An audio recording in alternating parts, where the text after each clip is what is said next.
सो dear student, last time हमने manufacturing of H2SO4 के लिए कॉन्टैक्ट प्रोसेस के प्रिंसिपल देखे थे। उसमें हमने देखा था 3 क्रूशियल स्टेप थी।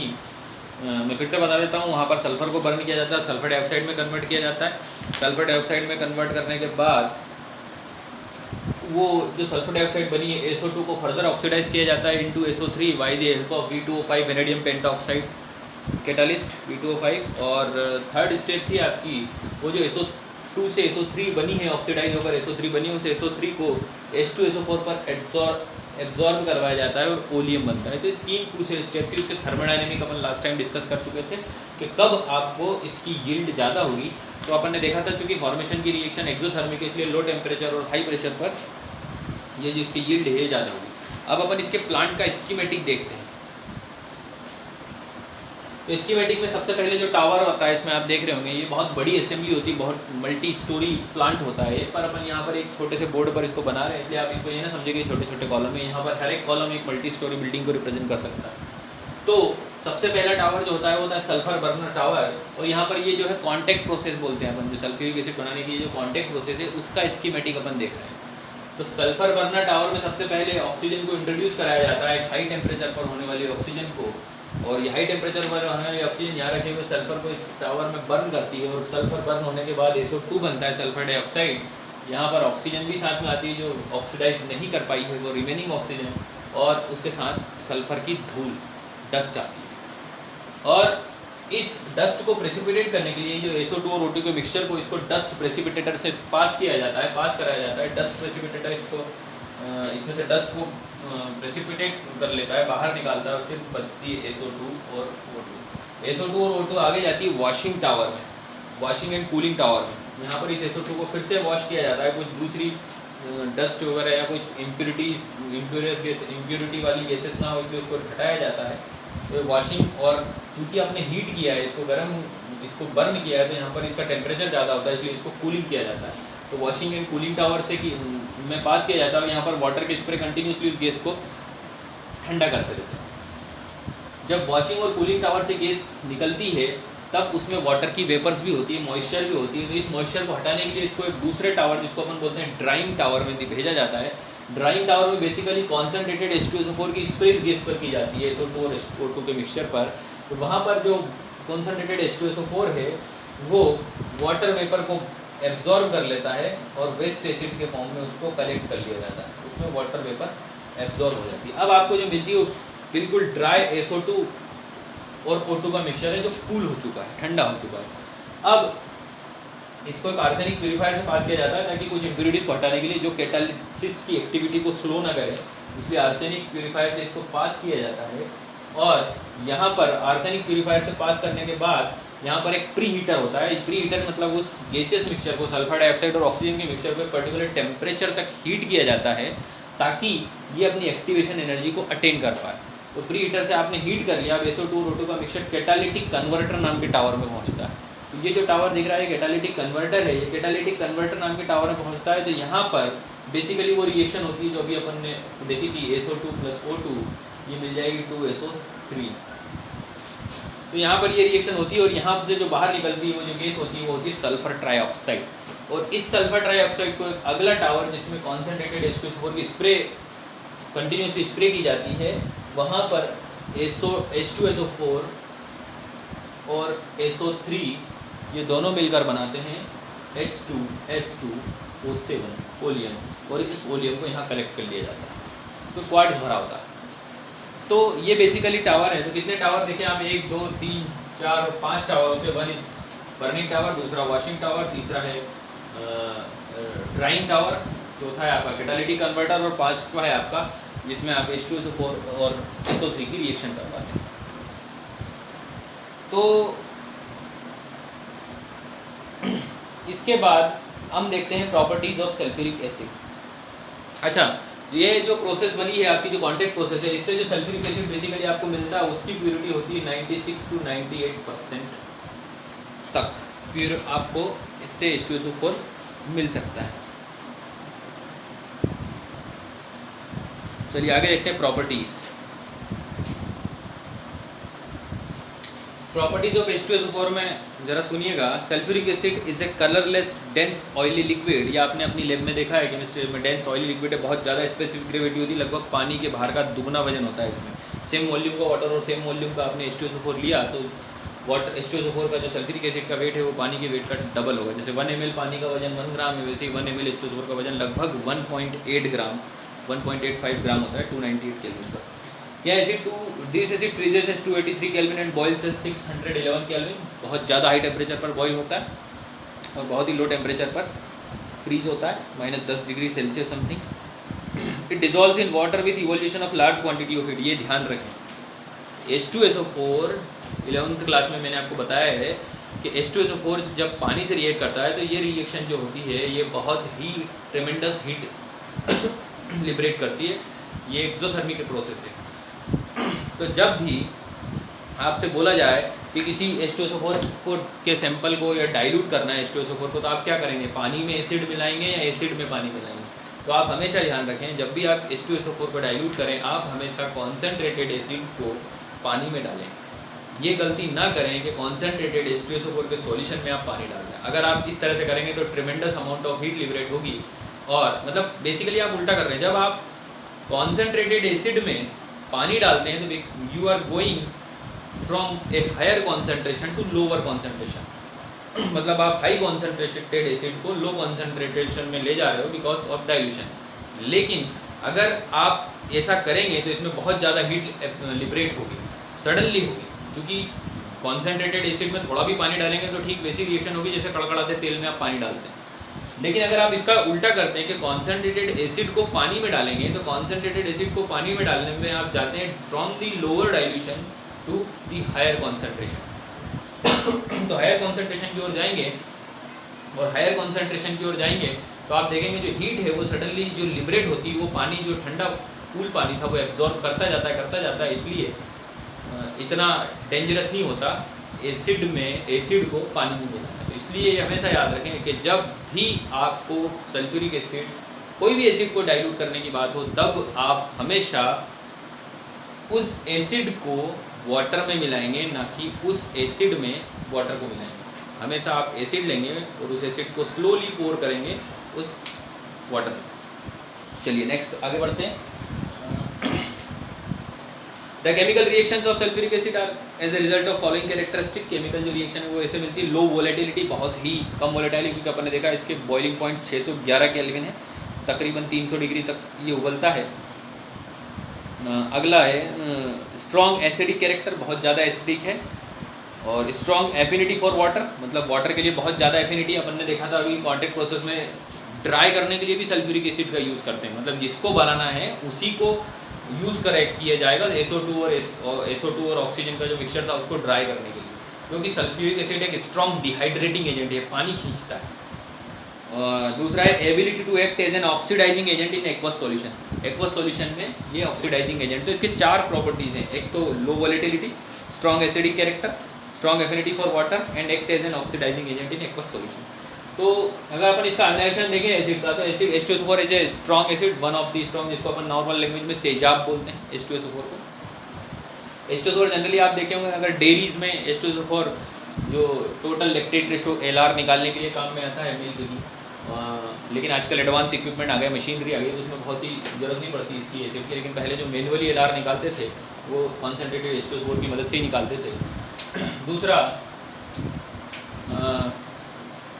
एसिड स्ट्रॉन्ग है, इसीलिए जब आप इसको पानी में डिसॉल्व करते हैं तो ये 2 प्रोसेस में आयोनाइज होता है। क्योंकि ये डाई बेसिक एसिड है तो 2 प्रोटॉन साइमल्टेनियसली रिलीज नहीं करता, ये 2 प्रोटॉन 2 स्टेप में रिलीज करता है। पहले H2SO4 पानी को प्रोटॉन रिलीज करके पानी में हाइड्रोनियम आयन बनाता है और बनता है हाइड्रोजन सल्फेट आयन, और सेकंड स्टेप में हाइड्रोजन सल्फेट आयन फिर से प्रोटॉन रिलीज करती है और बनाती है सल्फेट आयन। तो यहाँ पर आपको 2 अलग अलग टाइप के डिसोसिएशन कांस्टेंट मिलते हैं। पहला है एसिड डिसोसिएशन कांस्टेंट 1 जो बहुत ज़्यादा है, जिसकी वैल्यू तकरीबन 10 से ज़्यादा, 10 एसिड डिसोसिएशन कांस्टेंट होना मतलब बहुत ज़्यादा एसिड डिसोसिएशन कांस्टेंट है। दूसरा डिसोसिएशन कांस्टेंट होता है 1.2 × 10⁻², तकरीबन उससे 100 गुना छोटा है, 100 क्या 1000 गुना छोटा है, इससे 1000 गुना छोटा है। तो पहले और दूसरे डिसोसिएशन कांस्टेंट में इतना फर्क क्यों? ऐसा क्वेश्चन आता है कि Y acid dissociation constant of sulfuric acid, first acid dissociation constant of sulfuric acid is too large while second is too low. ऐसा क्यों? तो ऐसा इसलिए है कि it is difficult to abstract a proton from a negatively charge hydrogen sulphate ion in second step. Second step में एक negatively charge hydrogen sulphate ion से प्रोटॉन को खींचना बहुत मुश्किल है, इसीलिए इसका आयोनाइजेशन क्या हो जाता है, इसका आयोनाइजेशन सप्रेस होता है और एसिड डिसोसिएशन कांस्टेंट क्या होता है, कम हो जाता है। पर ओवरऑल जब एसिडिक स्ट्रेंथ की इसकी बात करें तो sulphuric acid is a much more strong acid.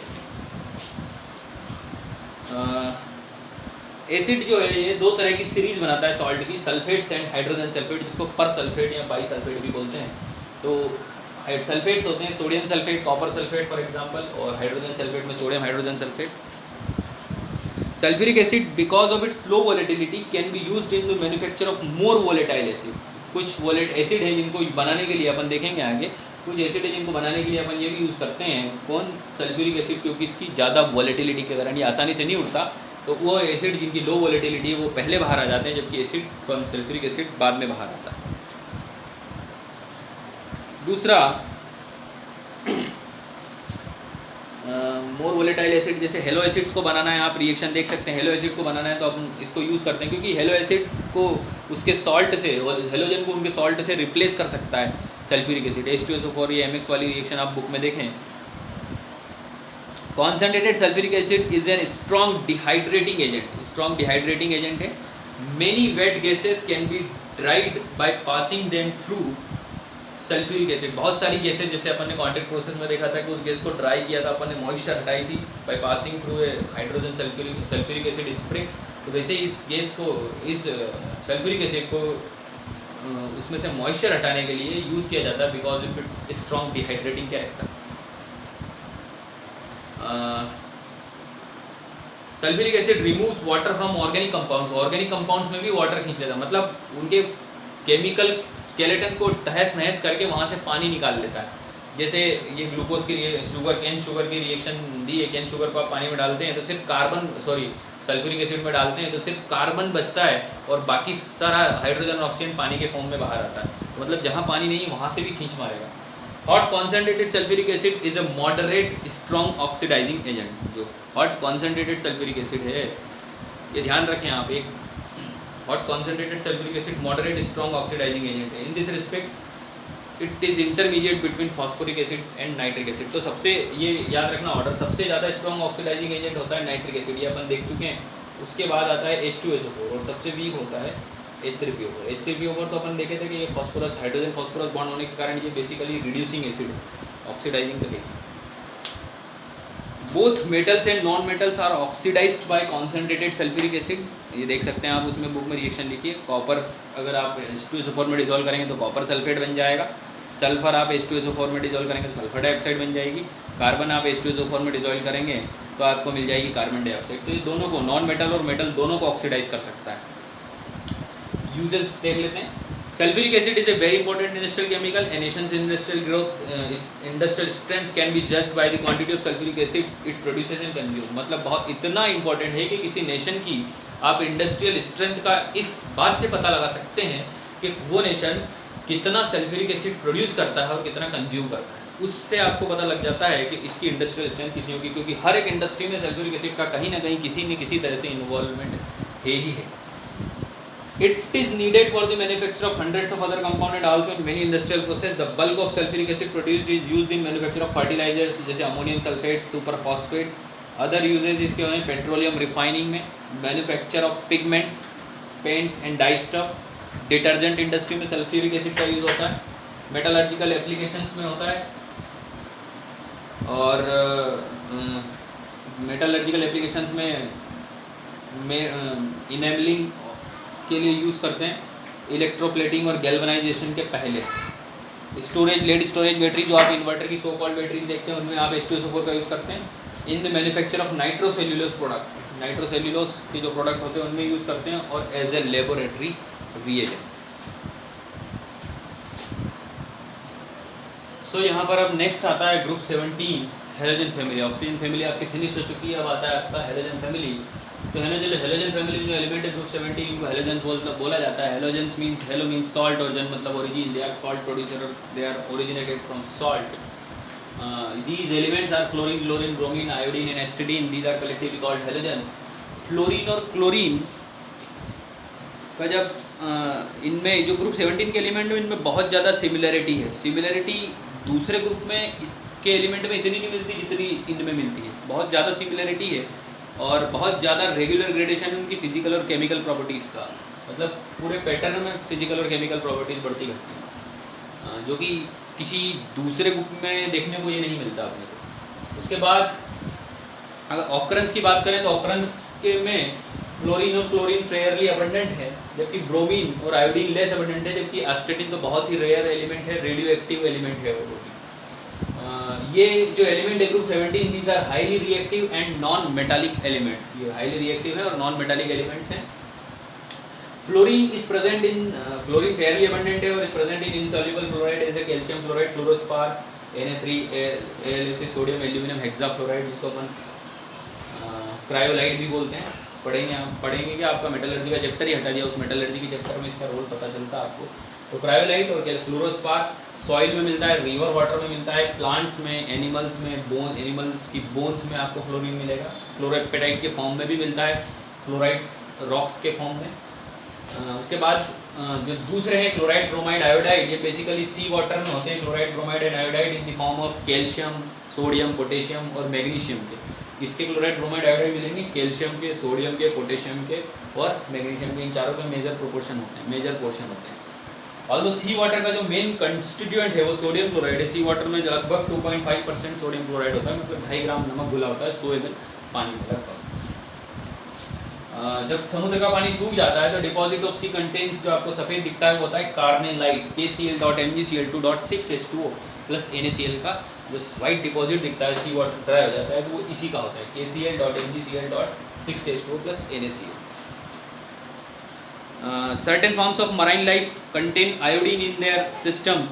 कुछ ऐसे मराइन लाइफ के वो हैं जो अपने बायोलॉजिकल सिस्टम में आयोडीन को एसिमिलेट करते हैं और आयोडीन उनमें मिलती है तो उनकी प्रॉपर कल्टीवेशन होता है, फिर उनकी हार्वेस्टिंग होती है और फिर उनसे आयोडीन को आइसोलेट किया जाता है। This is the main source of iodine. जैसे अपने आयोडीन लैब में आती है, वो बेसिकली केल्प नाम की वीड होती है, केल्प अलगी। केल्प आयोडीन का प्रोड्यूसर है। केल्प को कल्टीवेट किया जाता है शोर पर, समुद्र के किनारे पर इसका कल्टीवेशन होता है, फिर हार्वेस्टिंग होती है, फिर इससे प्रोसेसिंग से आपको आयोडीन निकाला जाता है। तो इसके इम्पोर्टेंट फिजिकल प्रॉपर्टीज अपन देख लेते हैं। पहले इलेक्ट्रॉनिक कॉन्फ़िगरेशन की बात करें तो इलेक्ट्रॉनिक कॉन्फ़िगरेशन आप जानते हैं, इलेक्ट्रॉनिक कॉन्फ़िगरेशन इसका होता है, जनरल इलेक्ट्रॉनिक कॉन्फ़िगरेशन की बात करें वो होता है NS2NP5। NS2NP5 है। इनके आउटर मोस्ट या वैलेंस शेल में 7 इलेक्ट्रॉन होते हैं। एक ही इलेक्ट्रॉन की कमी है इनको ऑक्टेट कंप्लीट करने के लिए। अगर एक इलेक्ट्रॉन ये रिसीव कर लेते हैं तो इनका ऑक्टेट कंप्लीट हो जाता है। इसीलिए ये, और चूँकि इनका इफेक्टिव न्यूक्लियर चार्ज बहुत है, आप लेफ्ट टू राइट जब मूव करते हैं तो साइज छोटी होती जाती है, तो अपने पीरियड में सबसे छोटे एटम हैं, इसीलिए हाईली इलेक्ट्रोनेगेटिव भी है। तो इनका जनरल कॉन्फ़िगरेशन हो गया NS2NP5। Atomic and ionic radii, तो हेलोजन का एटॉमिक रेडाई अपन जब देखते हैं लेफ्ट टू राइट जाने पर सबसे छोटे, तो fluorine is the smallest in its period. और बाकी जैसे as we move top to bottom in a group, ionic radii increases, no without any exception. Ionic radii बढ़ती जाती है जैसे जैसे आप ऊपर से नीचे जाते हैं। उसके बाद होती है आयोनाइजेशन एंथैल्पी। तो आयोनाइजेशन एंथैल्पी इनकी बहुत ही कम टेंडेंसी होती है इलेक्ट्रॉन देने की, इलेक्ट्रॉन देना ही नहीं चाहते। They have little tendency to donate electron, that's why they have very high value of ionisation enthalpy, almost highest in its period. दूसरा, और आयोनाइजेशन एंथैल्पी की बात करें, बिकॉज नीचे जाने पर साइज बढ़ता जा रहा है और नीचे जाने पर साइज बढ़ता जा रहा है, तो जैसे जैसे आप नीचे जाएंगे साइज बढ़ता जाएगा तो आयोनाइजेशन एंथैल्पी की वैल्यू भी घटती जाएगी। अगला है इलेक्ट्रॉन गेन एंथैल्पी की बात करें तो हेलोजेंस है maximum value of electron gain enthalpy, maximum negative value of electron gain enthalpy इस पीरियड में सबसे ज़्यादा होती है हेलोजेंस की। उसके बाद ये इसके कारण है कि एक तो इनको सिर्फ एक इलेक्ट्रॉन लेना है और जैसे ही एक इलेक्ट्रॉन इनको मिल जाता है ये एक लेस स्टेबल एटम से हाईली स्टेबल एटम की ओर नोबल गैस कॉन्फ़िगरेशन को अटेंड करती है, वहाँ तक पहुँच जाते हैं। इसीलिए इनकी इलेक्ट्रॉन गेन एंथैल्पी बहुत ज़्यादा, इसीलिए बहुत ज़्यादा कीमत चुकाते हैं इलेक्ट्रॉन लेने के लिए, जैसे भी हो उनको इलेक्ट्रॉन मिले। इसलिए tremendous amount of energy liberate करते हैं bye accepting a single electron. हाँ, एक और चीज़, इलेक्ट्रॉन गेन एंथैल्पी नीचे जाने पर बढ़ती जाती है, पर एक्सेप्शन है, मैंने आपको बोला था, जैसे ऑक्सीजन और सल्फर का एक्सेप्शन। अब यहाँ तो आपको पीरियोडिक टेबल दिख ही रही है,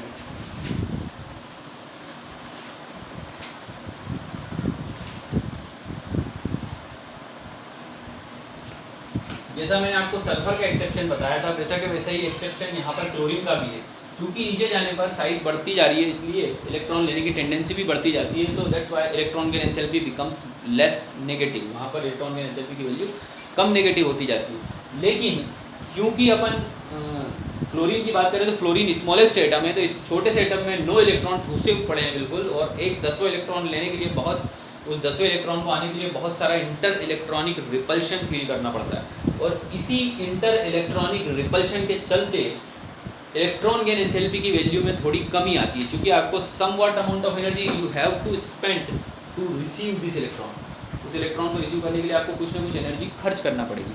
that's why chlorine has a more negative value of electron gain enthalpy than fluorine, ये याद रखें। दूसरा, इलेक्ट्रोनेगेटिविटी की बात करें तो वेरी हाई इलेक्ट्रोनेगेटिविटी है हर पीरियड में, अपने इस एटम की अपने पीरियड में हाईएस्ट होती है हेलोजन की। Fluorine is most electronegative element in the periodic table. उसके बाद जैसे जैसे as you move down the group, value of electron gain value of electronegativity decreases and metallic character increases. आती है फिजिकल प्रॉपर्टीज। तो फिजिकल प्रॉपर्टीज़ की बात करें तो halogen display smooth variation in their physical properties, बहुत ज़्यादा, मतलब किसी पीरियड में देखने को मिलता है। देखिए, फ्लोरीन गैस है, क्लोरीन गैस है, ब्रोमीन लिक्विड है और आयोडीन सॉलिड है। As you move down the group, you move from the gaseous state to liquid state to solid state, तो बहुत स्मूथ वेरिएशन है। Fluorine and chlorine are gases, bromine is a liquid and iodine is a solid. Melting point, boiling point steadily increases with atomic number. जैसे जैसे atomic number बढ़ता जाता है, melting point और boiling point भी बढ़ता जाता है। This is due to all the halogens are coloured. ये बहुत इंपॉर्टेंट पॉइंट है, सारे के सारे हेलोजेंस कलर हैं। फ्लोरीन पेल येलो कलर है, क्लोरीन पेल ग्रीन कलर की होती है, bromine violet colour, sorry bromine brown yellow colour का है और आयोडीन वायलेट कलर का सॉलिड है। तो सभी सारे के सारे halogen colour. This is due to adsorption of radiation in visible region which is reusable excitation of outer electron to its higher energy level. मतलब ये रेडिएशन को एब्जॉर्ब करते हैं, जो अपना एक अकेला एक इलेक्ट्रॉन बचता है, इनका जो अनपेड इलेक्ट्रॉन जो बचा है, अनकपल्ड इलेक्ट्रॉन बचा है, उसको ये एब्जॉर्ब करते हैं, वो एनर्जी एब्जॉर्ब करता है और वो हायर एनर्जी लेवल में जाता है, उस तरह से पर्टिकुलर वेवलेंथ को एब्जॉर्ब कर ले जाता है, तो वो कलर दिखने लगता है फिर। Fluorine has yellow colour, chlorine greenish yellow, bromine red and iodine violet colour में होता है। Fluorine and chlorine react with water, bromine and iodine are only sparingly soluble in water but are soluble in various organic solvents such as chloroform, CCl4 वगैरह में घुल जाता है। एक एनामोली जो देखने को मिलती है, वन क्यूरियस एनामोली जो है वो ये है कि जैसे जैसे हम मूव करते हैं नीचे जाने पर bond dissociation enthalpy, because all the halogens are diatomic, fluorine Cl2, fluorine, chlorine, bromine और आयोडीन सभी के सभी डायटोमिक हैं। तो आप क्या एक्सपेक्ट करते हैं कि जो ये बॉन्ड है, ये नीचे जाने पर वीकर होता जाए। तो ये बॉन्ड नीचे जाने पर वीक तो होता है, लेकिन यहाँ पर फ्लोरीन गड़बड़ कर जाता है। इन तीनों के ऑर्डर की बात करें तो नीचे जाने पर बॉन्ड वीक होता जाता है, लेकिन फ्लोरीन का साइज इतना छोटा है, इसमें इंटर इलेक्ट्रॉनिक रिपल्शन इतना ज़्यादा है कि this bond can be break easily.